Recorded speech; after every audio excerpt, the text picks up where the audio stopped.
Lalu kemudian Bing Yun menyerang Rongbing kembali dengan serangan esnya. Rongbing hanya bisa bertahan dengan tameng kekuatan. Sementara itu Nona Yino meminta kepada kakeknya untuk menghentikan pertarungan ini. Jika terus berlanjut maka tunangannya tersebut akan meninggoy. Dikatakan oleh kakeknya karena dua pihak tidak ada yang menyerah. Sebagai kaisar, ia tidak punya hak untuk ikut campur. Ditambah lagi kakek Rongbing juga ingin melihat apa yang akan dilakukan oleh cucunya itu. Kembali ke arena, Rongbing menyadari bahwa serangan-serangan yang dilancarkan oleh Bing Yun semakin melemah. Hingga akhirnya ia pun terpental oleh serangan Bing Yun. Rongbing bangkit kembali dan mengatakan bahwa serangan ini hanya menggelitiknya saja. Hingga pada akhirnya Bing Yun mengeluarkan domainnya kembali untuk menghabisi Rongbing. Setelah lingkaran es tercipta, Nian Bing mengetahui bahwa Bing Yun ingin menghabisi kakaknya itu tanpa diketahui oleh orang lain. Sementara Rongbing bingung apakah tidak ada cara untuk mematahkan domain ini, yang pada akhirnya ia pun terpental. Kedua kakinya juga dibekukan oleh kekuatan Bing Yun. Rongbing mengetahui bahwa tidak ada teknik yang sempurna di dunia ini. Ia pasti bisa menemukan kelemahan dari domain tersebut. Ditegaskan oleh Bing Yun bahwa tidak ada yang bisa memasuki domain bawaannya yang kedua. Dan benar saja serangan dari Bing Yun dari domain keduanya jelas melemah. Ditambah lagi patung es juga lebih sedikit. Dengan kata lain, Bing Yun perlu menggunakan kekuatan sihir dalam jumlah besar untuk mempertahankan domain tersebut. Dan Rongbing tahu untuk mengalahkan Bing Yun harus mengulur waktu hingga domain ini menjadi berakhir. Di sisi lain, Bing Yun nampaknya mengetahui bahwa Rongbing sengaja mengulur waktu agar domainnya menjadi hancur. Ia pun harus segera mengakhiri pertarungan ini. Lalu kemudian Bing Yun menyerang kembali untuk mengalahkan Rongbing. Ditambah lagi domain es pun mulai mencair. Terlihat Rongbing masih bertahan menggunakan tameng kekuatan, yang pada akhirnya ia pun dibekukan oleh serangan dari Bing Yun tersebut. Akan tetapi ia lega karena sudah tahu kelemahan dari Bing Yun dan akan memberitahukannya kepada Nian Bing.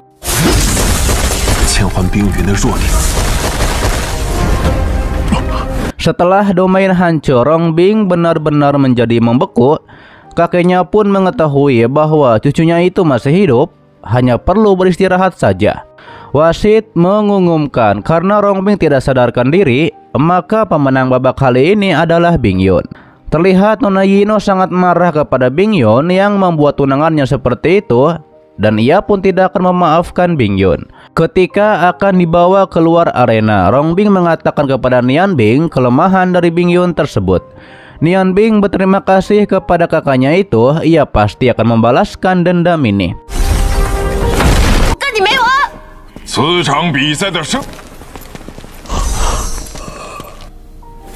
Dilanjut, wasit mengumumkan pertarungan selanjutnya antara Rongji dan juga Nona Lan dari Kekaisaran Oran. Nona Lan yang adalah dari klan kegelapan, ia pun mengetahui bahwa Rongjie adalah ahli bela diri sesuai yang dibutuhkan untuk energi sihir yang sangat bermanfaat bagi penguasa bulan. Setelah di arena, Nona Lan ingin mengetahui keterampilan api sungguhan dari Rongjie. Hingga akhirnya pertarungan mereka berdua pun dimulai. Nona Lan menggunakan kekuatan sihir ruangnya untuk menghilangkan bola api yang dilancarkan oleh Rongjie. Dikatakan oleh Nona Lan bahwa sihir tingkat rendah tidak berguna kepadanya. Rongjie langsung mengeluarkan bola api sungguhannya untuk menyerang Nona Lan tersebut. Direspon oleh Nona Lan dengan mengeluarkan sihir ruangnya kembali untuk menghilangkan bola api biru itu.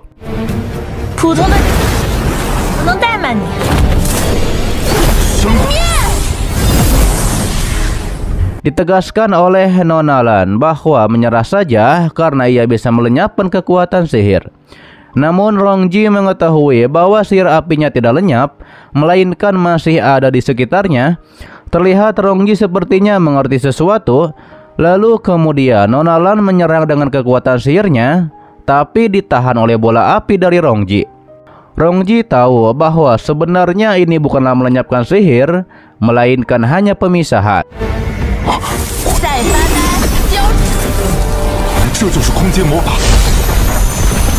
Dan ini merupakan sihir ruang. Jika ia bisa menggunakan sihir ruang, mungkin bisa membuat tekniknya lebih kuat lagi. Setelah itu tiba-tiba saja Rongji menghilang entah kemana.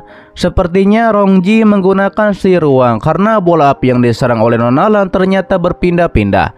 Dan tiba-tiba saja Rongji ada di atas dan mengeluarkan hujan api meteor.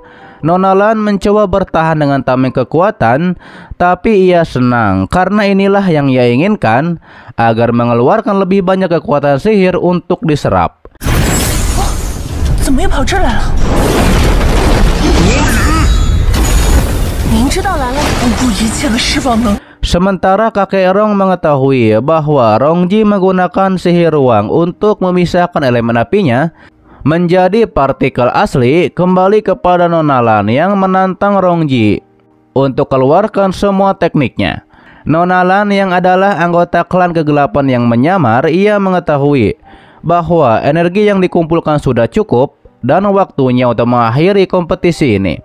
Sementara itu ditegaskan oleh Rongji bahwa sebenarnya ini hanyalah teknik pemisah dan bukan pelenyapan.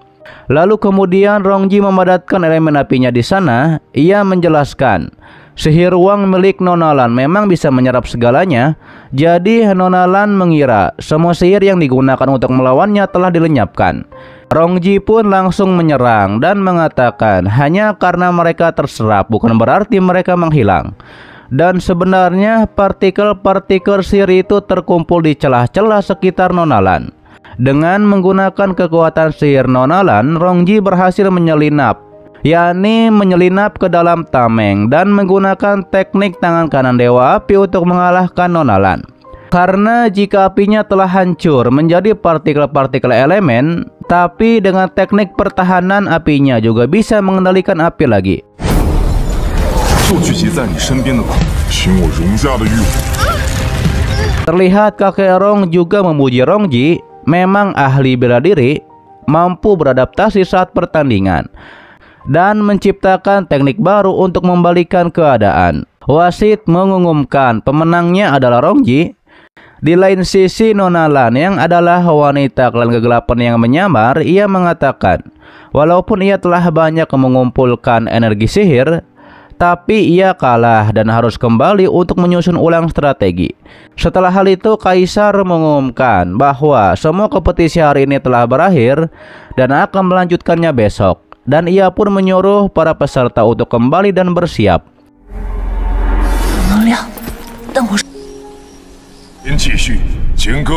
Setelah hal tersebut, terlihat Nona Fangnu merawat Nianbing yang sedang berkultivasi. Nona Fangnu nampaknya ia harus segera memberitahukan Nianbing soal klan Phoenix. Ketika itu Nianbing menyampaikan bahwa ia menemukan jejak ras kegelapan di area kompetisi. Ia juga menemukan beberapa batu permata yang digunakan untuk mengumpulkan energi sihir. Itulah sebabnya Nianbing kehilangan banyak energi sihirnya. Tapi Nianbing sudah menghancurkan beberapa permata tersebut, tapi ia yakin permata itu masih ada di sana. Karena ia tidak bisa fokus mencari permata karena ia juga adalah peserta kompetisi. Ia pun meminta kepada Nona Fangnu untuk membantunya menyelidiki hal ini dan juga membersihkan sisa batu permata yang di area kompetisi.